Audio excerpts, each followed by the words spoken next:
નમસ્કાર વિદ્યાર્થી મિત્રો, હું આમલી અભિષેકભાઈ. આજે આપણે ચેપ્ટર નંબર 5 ચર્ચા કરવા જઈ રહ્યા છીએ અપૂર્ણ પ્રભુતાનો નિયમ.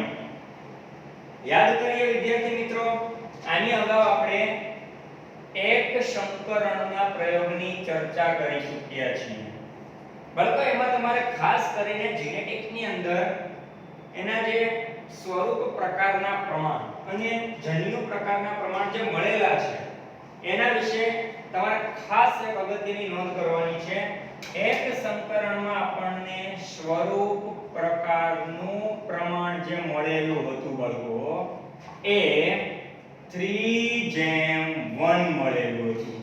મતલબ કે 3 છોડ ઊંચા અને 1 છોડ નીચો.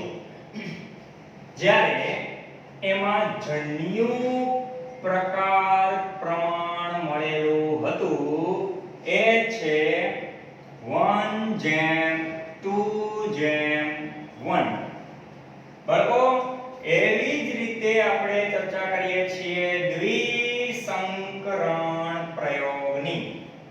એમાં આપણને સ્વરૂપ પ્રકાર પ્રમાણ મળેલું હતું 9:3:3:1. એટલે કે કુલ 16 પ્રકારના છોડ પ્રાપ્ત થયા. તેમાં 9:3:3:1 એ શું સૂચવે છે? તો કે મેન્ડલે દ્વિસંકરણનો જે પ્રયોગ કરેલો હતો એની અંદર મેન્ડલને ગોળ બીજ અને પીળા બીજ તેમજ ખરબચડા અને લીલા આવા બે લક્ષણો, એક બીજ એવા જે ગોળ અને પીળા અને એક બીજ એવા જે ખરબચડા અને લીલા હતા, એમના વચ્ચે સંકરણ કર્યું. તો મેન્ડલને ગોળ અને પીળા બીજ ધરાવતા 9, ખરબચડા અને લીલા બીજ ધરાવતા 1. પરંતુ વિદ્યાર્થી મિત્રો, ખાસ ઉડીને આંખે વળગે એવો એક અન્ય રચના, ગોળ અને લીલા જેના પિતૃઓમાં હતા નહીં એવા 3 અને પીળા અને ખરબચડા એવા પણ 3 રચના ધરાવતા બીજ જોવા મળ્યા. એ આપણને પ્રાપ્ત થયું દ્વિસંકરણનું સ્વરૂપ પ્રકાર પ્રમાણ. એ છે 9:3:3:1. મતલબ 9 બીજ ગોળ અને પીળા, 3 બીજ ગોળ અને લીલા, 3 બીજ ખરબચડા અને પીળા તેમજ 1 બીજ ખરબચડા અને લીલા. એ આપણને પ્રાપ્ત થયું હતું. અને એમાં જન્યુ પ્રકાર પ્રમાણ છે એ આપણને વિદ્યાર્થી મિત્રો પ્રાપ્ત થયું હતું 1:2:2,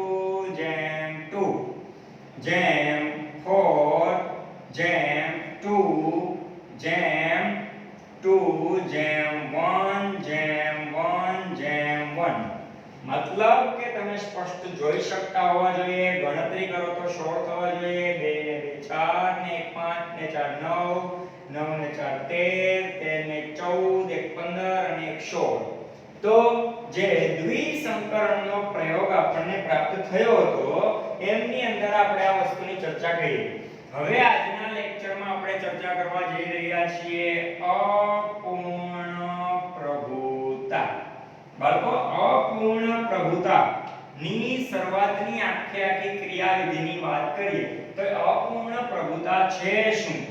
ખાસ કરીને વિદ્યાર્થી મિત્રો, આના ઉપરથી તમારે બે મુદ્દા અને નિયમોને યાદ રાખવાના છે.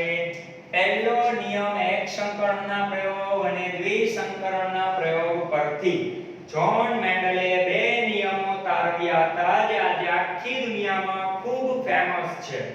એમાં પહેલો નિયમ હતો પ્રભુતાનો નિયમ અને બીજો નિયમ હતો વિશ્લેષણનો નિયમ. આ બે નિયમોને ટેક્સ્ટબુકમાંથી થોડું રીડ કરી લેવું. બંને નિયમો ઈઝી છે. વાત કરવા જઈ રહ્યા છીએ બાળકો અપૂર્ણ પ્રભુતાની. અપૂર્ણ પ્રભુતા ખાસ કરીને આ પ્રયોગમાં યાદ રાખવાની સંજ્ઞાઓ કઈ કઈ? કેપિટલ R ની જોડ લાલ રચના દર્શાવતા, RR સ્મોલ ની જોડ સફેદ રંગની રચના દર્શાવતા પુષ્પ, તેમજ કેપિટલ R અને સ્મોલ r ની જોડની રચના ગુલાબી રંગની રચના દર્શાવતા પુષ્પની વાત છે. બાળકો અહીંયા તમને ટેક્સ્ટ બુક ની અંદર બે મુદ્દા આપ્યા છે. સ્નેપ ડ્રેગન જેવી વનસ્પતિ અથવા તો શ્વાન પુષ્પ જેનું બીજું નામ ડોગ ફ્લાવર તરીકે ઓળખાય છે.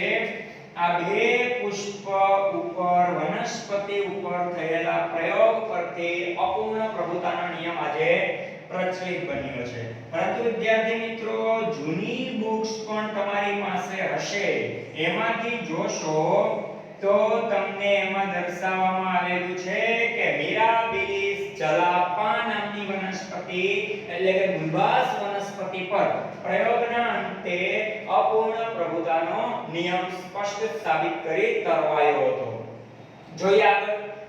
અગાઉનો જે એક સંકરણનો પ્રયોગ હતો બાળકો, એ જ રીતે અપૂર્ણ પ્રભુતાના નિયમમાં પણ એ જ પ્રકારની ક્રિયાવિધિ કરવામાં આવે છે. થોડું યાદ કરો.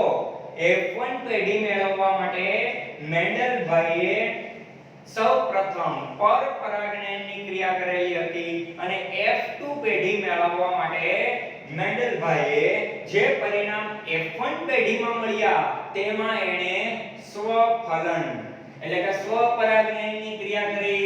તો અહીંયા પણ આપણે એ જ વસ્તુની ચર્ચા કરશું.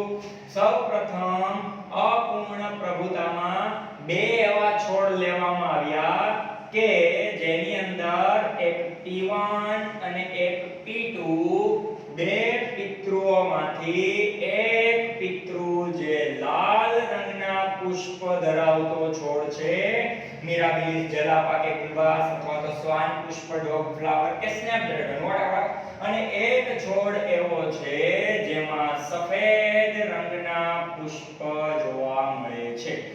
બે અલગ અલગ પુષ્પ ધરાવતી વનસ્પતિમાં જ્યારે સૌપ્રથમ પરપરાગનયનની ક્રિયા કરવામાં આવી, આપણે ખ્યાલ છે વિદ્યાર્થી મિત્રો, એક વનસ્પતિના એક પુષ્પના પુંકેસરના પરાગાશયની પરાગરજ બીજી વનસ્પતિના સ્ત્રી કેસરના પરાગ આસન પર સ્થાપિત થવાની ક્રિયાને આપણે કહીએ છીએ પરપરાગનયન. તો શું થયું હશે? ખાસ આપણે આના પરથી સમજી શકીએ છીએ કે અહીંયા કેપિટલ R અને સ્મોલ r ની જન્યુઓની ક્રિયાવિધિ આગળ વધી હશે અને જોડ કંઈક આ રીતે બની હશે, અને એ જ રીતે બીજી રચના કેપિટલ R અને સ્મોલ r ની જોડ બની હશે. પરંતુ વિદ્યાર્થી મિત્રો પહેલી એક સંકરણના પ્રયોગની આપણે જ્યારે ચર્ચા કરતા હતા ત્યારે એમાં જ્યારે કંઈક આવી જોડની વાત હતી તો આનું ઊંચાનું લક્ષણ હતું, આ વામનતાનું લક્ષણ છે, કેપિટલ પ્રભાવી દર્શાવે છે, સ્મોલ પ્રચ્છન્ન દર્શાવે છે. આવા છોડ બનતા હતા ઊંચા. પરંતુ ખાસ અહીંયા અપૂર્ણ પ્રભુતાના ટોપિક્સમાં થોડો યુ ટર્ન આવી જાય છે બાળકો. ખાસ ધ્યાન રાખજો. મેન્ડલને જે એ પ્રમાણેના નિયમો અલગ તારવેલા હતા, અહીંયા સંપૂર્ણપણે અલગ રચના જોવા મળી. શું થયું?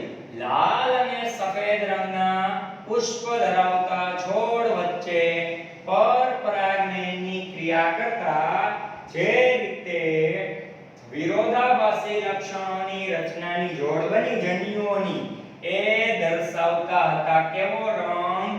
ગુલાબી. બાળકો ખાસ અહીંયા થોડો નિયમ ચેન્જ થાય છે. નિયમ એ હતો કે પ્રભાવી લક્ષણ પોતાની પ્રભાવિતા જાળવી રાખે છે. હવે અહીંયા મને વિચાર કરીને જવાબ દો જોઈએ કે અહીંયા R કેપિટલ છે, મતલબ એ પ્રભાવી છે, તો અહીંયા પણ F1 પેઢીમાં એમને પ્રાપ્ત થવું જોઈએ કેવી લક્ષણવાળા પુષ્પની રચનાવાળો છોડ? લાલ. પરંતુ એવું પ્રાપ્ત થયું નહીં અને એને એ જ વસ્તુનું સ્વપરાગનયન કર્યું. ચાલો જોઈએ F1 પેઢીનું સ્વપરાગનયનની ક્રિયા દર્શાવવાનો મુદ્દો આગળ વધારીએ. તો શું જોવા મળ્યું છે? એમને આપણે એક ચોક્કસ પ્રકારના પ્યુનેટ સ્ક્વેર મારફતે આગળ વધીએ છીએ અને સમજવાનો પ્રયત્ન કરીએ. F1 પેઢીમાં સ્વપરાગનયનની ચર્ચા દર્શાવવા માટે એમણે બે અલગ અલગ જન્યુઓની રચના તપાસ કરી. કેવા જન્યુઓની રચનાને તપાસ કરી એની ચર્ચા આપણે આગળ વધારીએ છીએ. જોઈએ આગળ. F1 પેઢીમાં એમને કેપિટલ R અને સ્મોલ r ની લાક્ષણિકતા ધરાવતા જન્યુઓની જોડ મળી. તો એ જ જન્યુઓનું સ્વપરાગનયન કર્યું. સ્વપરાગનયન એટલે નવીનતા કંઈ આવવાની નથી, કારણ કે સ્વપરાગનયન. હવે વિચારીએ, સ્વપરાગનયન ઓટોગેમી જેની વ્યાખ્યા છે એક જ પુષ્પના, ખાસ કરીને એ જ પુષ્પના પુંકેસરના પરાગાશયની પરાગરજ એ જ પુષ્પના સ્ત્રી કેસર પર જાય અને સ્થાપન થઈને પરાગનયનની ક્રિયા કરે તેને કહેવાય સ્વપરાગનયન. સમજવા માટે આપણે એક નાનું ઉદાહરણ લઈએ છીએ. દાખલા તરીકે કોઈ એક સરસ મજાનું પુષ્પ છે, એ પુષ્પ પર સમજો ખાસ, એ પુષ્પ પર પુષ્પ કેવું હોવું જોઈએ સ્વપરાગનયન થવા માટે? ફરજિયાતપણે પુષ્પની શરત પહેલી એ છે કે પુષ્પ દ્વિલિંગી હોવું જોઈએ. વનસ્પતિ તો દ્વિલિંગી થવાની છે બાળકો, પુષ્પ પણ દ્વિલિંગી હોવું જોઈએ. ઓકે, તો ખાસ આકૃતિ પરથી સમજીએ. એક જ વનસ્પતિના, એક જ પુષ્પના પુંકેસરના પરાગાશયની પરાગરજ એ જ વનસ્પતિના, એ જ પુષ્પના સ્ત્રી કેસરના પરાગ આસન પર સ્થાપિત થવાની ક્રિયા એટલે કે સ્વપરાગનયન. તો અહીંયા આપણે સ્વપરાગનયનની ક્રિયાને આગળ વધારીએ છીએ. કેપિટલ R અને સ્મોલ r ની જોડ, કેપિટલ R અને સ્મોલ r ની જોડ. બસ સંકરણ પૂર્ણ થવાના આરે છે. અહીંયા જે એને પ્રાપ્ત થશે એમને આપણે કહેશું F2 પેઢી. ફિલિયલ પ્રોપેગન્સી 2, ફર્ટિલાઇઝેશન સેકન્ડ. ઓકે, તો અહીંયા કેપિટલ R ની જોડ બને છે બાળકો. ત્યારબાદ કેપિટલ R અને સ્મોલ r ની જોડ બને છે બાળકો. ત્યારબાદ કેપિટલ R અને સ્મોલ r ની જોડ અહીંયા બનશે અને અહીંયા જે જોડ બનશે એ બંને સ્મોલ r ની જોડ બનશે. અગાઉ બાળકો સમજાવ્યા પ્રમાણે તમારે ખાસ આમાં જીનેટિક્સમાં સંજ્ઞાઓને ભૂલવાની નથી. જો સંજ્ઞાઓ ભૂલશો તો એના સીધા જ આખા માર્ક્સ કટ થાય એમ છે. ફરી પાછું જ્યાં જ્યાં કેપિટલ R ની જોડ બનેલી છે એ પુષ્પ બન્યા હશે લાલ રંગના. ત્યારબાદ જ્યાં કેપિટલ R અને સ્મોલ r ની જોડ બની હશે એ પુષ્પ બન્યા હશે આપણે અગાઉ જોઈએ તો ગુલાબી રંગના. અહીંયા પણ બાળકો પુષ્પ અને છોડ બન્યા હશે ગુલાબી રંગના. એમાં ખાસ પુષ્પ છે એ ગુલાબી રંગ દર્શાવતા હશે. અને સ્મોલ r, એ સ્મોલ r ની જોડ તો સફેદ રંગ દર્શાવે છે. એટલે આ પ્રમાણેના પુષ્પ એનો સ્વરૂપ પ્રદર્શિત કરતા હશે સફેદ રંગ. હવે બાળકો તમે આના પરથી એક વસ્તુ નક્કી કરી શકો છો કે ટોટલ 4 પ્રકારના એમને પુષ્પ પ્રાપ્ત થયા છે. તો એમના અંદર પણ બે લક્ષણની ચર્ચા કરશું: સ્વરૂપ, પ્રકાર, પ્રમાણ. તમને કુલ 4 પ્રકારના સ્વરૂપ મળ્યા. એમાં જો બાળકો બે સ્વરૂપ સરખા છે ગુલાબી રંગના, એક સ્વરૂપ લાલ રંગનું અને એક સ્વરૂપ સફેદ રંગનું. બાળકો જ્યારે પ્રમાણ લખવાની વાત આવે ત્યારે ખાસ યાદ રાખો, અપૂર્ણ પ્રભુતાના પ્રયોગમાં પહેલા પ્રભાવીનું પ્રમાણ લખવાનું, પછી મિશ્ર જન્યુઓના રચના દર્શાવતું પ્રમાણ લખશું અને પછી પ્રચ્છન્ન જન્યુઓની રચના દર્શાવતું પ્રમાણ લખશું. તો ખાસ આના પરથી આપણે સમજીએ કે પહેલું પ્રમાણ છે એક છોડ લાલ રંગ ધરાવતા પુષ્પનો મળ્યો, બે છોડ ગુલાબી રંગના પુષ્પ ધરાવતા છોડ મળ્યા અને એક છોડ સફેદ રંગ દર્શાવતા પુષ્પનો મળ્યો. તો સ્વરૂપ, પ્રકાર, પ્રમાણ થશે એક મતલબ શું સૂચવે છે કે લાલ જેમ ગુલાબી જેમ સફેદ. મતલબ શું થયું? એના જન્યુઓની ચર્ચા કરીએ તો જન્યુઓની ચર્ચા છે કેપિટલ R ની જોડ એને જેમ કેપિટલ R સ્મોલ r ની જોડ અને એને જેમ સ્મોલ r ની જોડ. તો આ પ્રમાણે આપણને પ્રાપ્ત થયું છે બાળકો સ્વરૂપ પ્રકાર પ્રમાણ. હવે આપણે ચર્ચા કરીએ છીએ જન્યુ પ્રકાર પ્રમાણ. વિચારીને કહો જોઈએ શું આમાં જન્યુ પ્રકાર થોડું ઘણું અલગ મળશે કે સેમ મળશે? જોઈએ જન્યુઓમાં તમે જોશો તો આના જન્યુઓ સમજન્યુ પ્રભાવી કેપિટલ R ની જોડ, આના જન્યુઓ વિષમજન્યુ. પણ બાળકો જો પ્રભાવીની અસર થઈ નથી, ના પ્રભાવી લક્ષણની અસર થઈ, ના પ્રચ્છન્ન લક્ષણની અસર થઈ. મતલબ કે બંને જન્યુઓની અસર ગુમાવી અને ત્રીજું જ લક્ષણ પ્રાપ્ત થયું. જેમ કે લાલ રંગના પુષ્પને સફેદ રંગના પુષ્પ સાથે પ્રજનનની ક્રિયામાં આગળ વધારતા F2 પેઢી સ્વપરાગના અંતે ગુલાબી રંગના પુષ્પની વાત આવી.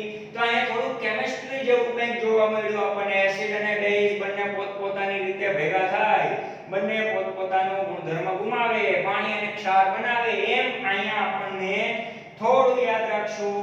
લાલ અને સફેદ રંગના પુષ્પને પ્રજનનની ક્રિયામાં આગળ વધારતા લાલ પોતાનો અને સફેદ પોતાનો રંગ ગુમાવે છે અને બંને ગુલાબી રંગ ધારણ કરે છે. તો જન્યુ પ્રકાર આપણે આના પરથી જોઈએ છીએ.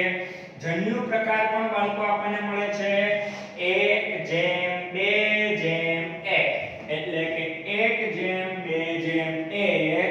એમાં જન્યુ કેવા મળ્યા? તો કે એક છોડ કેપિટલ R ની લાક્ષણિકતા ધરાવતો લાલ રંગનું પુષ્પ ધરાવતો છોડ મળ્યો. બે છોડ એવા મળ્યા કે જેમાં કેપિટલ R અને સ્મોલ r ની રચના ધરાવતી અને એમાં પુષ્પ આપણને પ્રાપ્ત થયા છે ગુલાબી રંગના. અને એક છોડ આપણને એવો પ્રાપ્ત થયો જે સ્મોલ r ની લાક્ષણિકતા ધરાવતો હતો અને એ છોડ બાળકો આપણને પ્રાપ્ત થયો છે વ્હાઇટ એટલે કે સફેદ રંગનો. તો આમના દ્વારા આપણે ચર્ચા કરી શકીએ કે ખાસ અપૂર્ણ પ્રભુતાના પ્રયોગમાં જન્યુ પ્રકાર અને સ્વરૂપ પ્રકાર બંને સેમ જોવા મળે છે. 1:2:1 એ સ્વરૂપ પ્રકાર મળ્યું અને જન્યુ પ્રકારનું પ્રમાણ 1:2:1. ફરી પાછી ઇન શોર્ટ મેથડમાં વાત કરી લઈએ. તમારે ખાસ આના ત્રણેય મુદ્દાઓ ઉપર ચર્ચા કરવાની છે. એક સંકરણના પ્રયોગમાં આપણે જોઈ ચૂક્યા હતા કે કેપિટલ T ની રચના જ્યાં મળતી એ છોડ ઊંચા થતા, સ્મોલ t ની રચના જ્યાં મળતી એ છોડ વામનતા ધરાવતા એટલે કે નીચા થતા. પરંતુ જ્યાં કેપિટલ અને સ્મોલ t ની રચના મળતી એ છોડ ઊંચા થતા. કારણ કે લક્ષણ અને નિયમ જે પ્રભુતાનો નિયમ છે એને યાદ કરશું કે કેપિટલ T અને સ્મોલ t જ્યારે ભેગા થાય તો પ્રભાવી જનીનની અસર થાય, પ્રચ્છન્ન જનીન અભિવ્યક્ત થતું નથી. પણ અહીંયા નિયમ ચેન્જ થાય છે. કેપિટલ R ની જોડ લાલ રંગ અને સ્મોલ r ની જોડ સફેદ રંગ. તો બાળકો આ નિયમ પ્રમાણે કેપિટલ R અને સ્મોલ r ની જોડ જ્યાં બને છે એ લક્ષણ મળવા જોઈએ લાલ રંગના પુષ્પ ધરાવતું. પણ એવું બન્યું નહીં. ખાસ ટર્નિંગ પોઈન્ટ છે ગુલાબી રંગ. મોટા ભાગના સ્ટુડન્ટ આ રંગની અંદર થોડો ફેરફાર કરી નાખે છે અને અપૂર્ણ પ્રભુતાના નિયમને જ સેમ ટુ સેમ એક સંકરણના પ્રયોગની અંદર બેઠા બેઠા મૂકી દે છે અને છેલ્લે પ્રમાણ આપી દે છે 3:1 અને 1:2:1. પણ એ ભૂલ તમારે થવી જોઈએ નહીં. એક સંકરણના પ્રયોગ પ્રમાણમાં સ્વરૂપ પ્રકાર 3:1 મળેલું હતું, જન્યુ પ્રકાર પ્રમાણ 1:2:1 મળ્યું હતું. દ્વિસંકરણમાં સ્વરૂપ પ્રમાણ 9:3:3:1. ફરી પાછું એની ચર્ચા કરીએ. મેન્ડલે ગોળ અને પીળા બીજ તેમજ ખરબચડા અને લીલા બીજ વચ્ચે સંકરણ કર્યું હતું. શું મળ્યું? 9 બીજ એમને ગોળ અને પીળા મળ્યા. ત્રણ બીજ એમને પ્રાપ્ત થયા ગોળ અને લીલા, ત્રણ બીજ એમને પ્રાપ્ત થયા ખરબચડા અને પીળા, અને એક બીજ પ્રાપ્ત થયું એને ખરબચડા અને લીલા. તેમજ એનું જન્યુ પ્રકાર આપણે ગયા વખતે ચાર્ટની અંદર 16 સંકરણનો આખો પ્રયોગ જોયો તો દ્વિસંકરણનો, એમની અંદર 16 વસ્તુ મળી હતી. ખાસ જન્યુ પ્રકાર પ્રમાણ તમે લખો ત્યારે લખ્યા બાદ એ ટોટલ સરવાળો 16 નો થાય તો જ એ તમારું પ્રકાર પ્રમાણ સાચું ગણાશે. 1 જેમ 2 જેમ 2 જેમ 4 જેમ 2 જેમ 2 જેમ 1 જેમ 1 જેમ 1 તો ગણતરી કરશો તો 16 પૂર્ણ થાય છે. અને અપૂર્ણ પ્રભુતાના નિયમમાં પણ આપણે જોયું સ્વરૂપ પ્રકાર પ્રમાણ 1 જેમ 2 જેમ 1 એટલે કે એક પુષ્પ લાલ, બે પુષ્પ ગુલાબી અને સફેદ ધરાવતા એક પુષ્પનું પ્રમાણ માપ મળ્યું સ્વરૂપમાં. સ્વરૂપ એટલે એનો દેખાવ કેવો છે, કેવો રંગ ધરાવે છે ઈ, અને એના જ પરથી એના જન્યુ કેવા હશે કે લાલ પુષ્પ ધરાવે છે એ કેવા જનીન ધરાવતું છે, ગુલાબી પુષ્પ ધરાવતું એના જનીન કેવા હશે, અને સફેદ પુષ્પ ધરાવતું એના જનીન કેવા હશે એની ચર્ચા આપણે કરી ચૂક્યા છીએ. આશા રાખું છું આ વિડિયો આપણને ગમ્યો હશે. ફરી પાછા નવા લેક્ચરમાં આપણે નવી માહિતી સાથે આગળ વધશું. ધન્યવાદ.